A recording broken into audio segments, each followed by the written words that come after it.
In the 1980s and 1990s, Mexico transformed into the primary artery for the Western Hemisphere's most powerful illegal trade, drugs.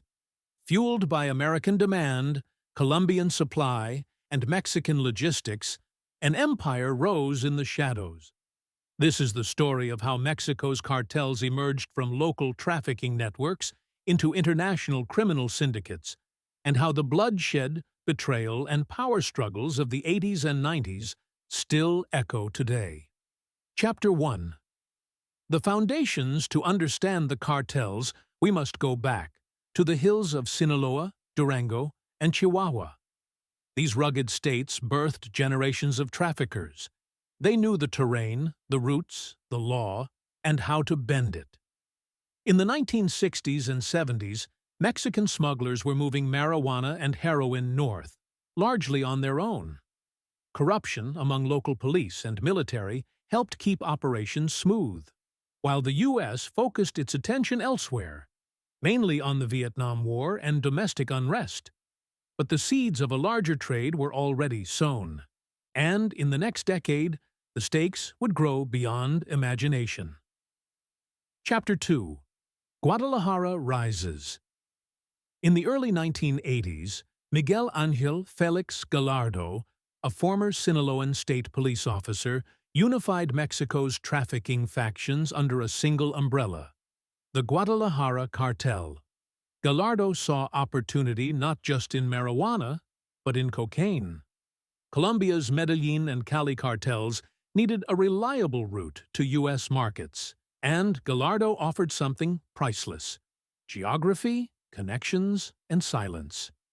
He brokered deals with Pablo Escobar, moved shipments by air and land, and bought loyalty across law enforcement and politics.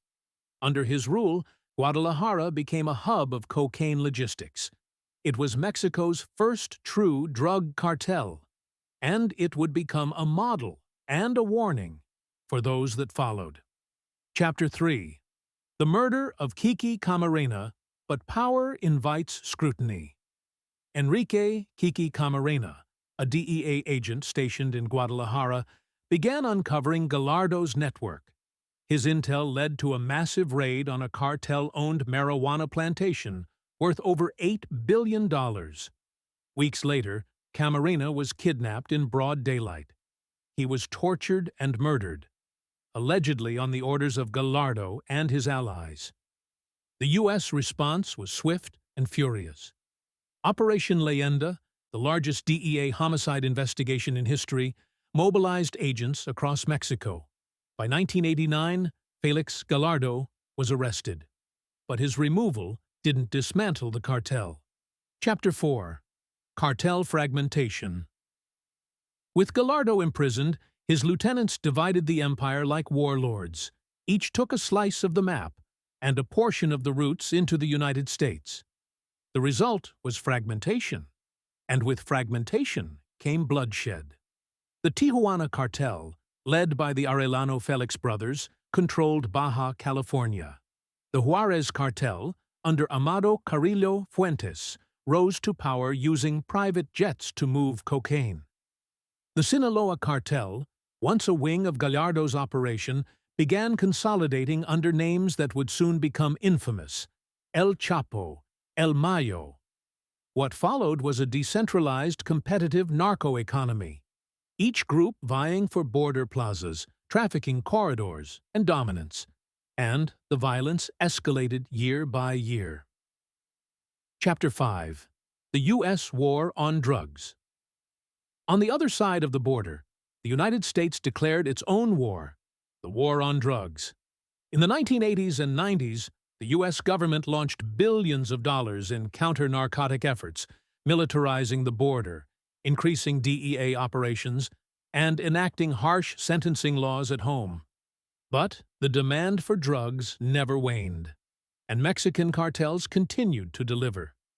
In many ways, U.S. policy fed the very beast it sought to slay, pushing traffickers to become more sophisticated, more violent, and more deeply intertwined with the state.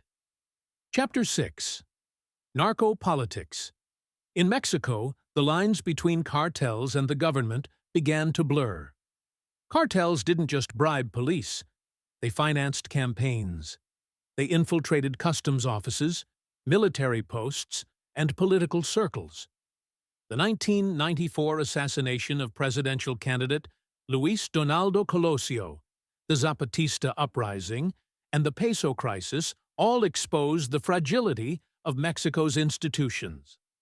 Amid economic liberalization under NAFTA, the cartels became some of the most profitable, adaptable businesses in the hemisphere, driven by American consumption and protected by Mexican dysfunction. By the end of the 1990s, Mexico's drug trade was no longer a hidden industry. It was a parallel power. The cartels of the 1980s and 90s laid the foundation for the chaos of the 21st century. Multi-cartel wars, militarized policing, mass disappearances, and a society caught between fear and survival. What began with smuggling has evolved into something far more complex, a system sustained by politics, inequality, and silence.